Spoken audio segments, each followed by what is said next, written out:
I had heard that they were going to be closing a part of the hospital, but not the women's pavilion. That was my understanding. But yesterday was quite the surprise. Tennova announced yesterday that by the end of the year, it will close Physicians Regional Medical Center and Lakeway Regional Hospital in Morristown. 10 News reporter Gabrielle Hayes is live at Physicians Regional with what Tennova is telling us today and how expectant mothers are reacting to the news. Gabrielle?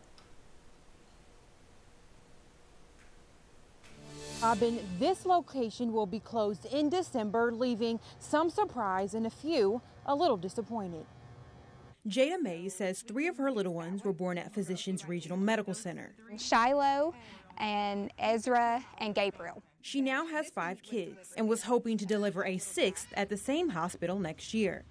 Had been a patient there and delivering several kids there. That was the plan. But now those plans have changed. Tennova says it is now in talks with UT Medical Center about ways to help expecting mothers. Mays says this eases her worries a little bit. Now, with the hospital closing, are they still going to offer services? Because having midwives, there's nowhere in the area like them. After learning of the closings, Mays says she made a call to Tennova this morning and was told while a lot of the staff was changing, some will remain the same. He assured me that their office was still intact. Mays says Tennova told her she'd still have her same doctor and midwives, just at a different hospital. But knowing that the staff is going to still be there and I'm still going to be seen, regardless of which hospital it's at, I'm fine with. While she still has a while before delivering her little one.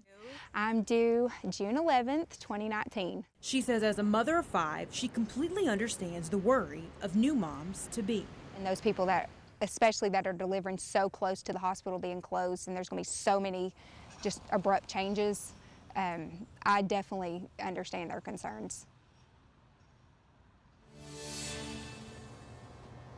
Now, Tennova and UT Medical Center are talking about ways they can make this a little easier on moms, but Mays says this is something that does make her feel a little bit better.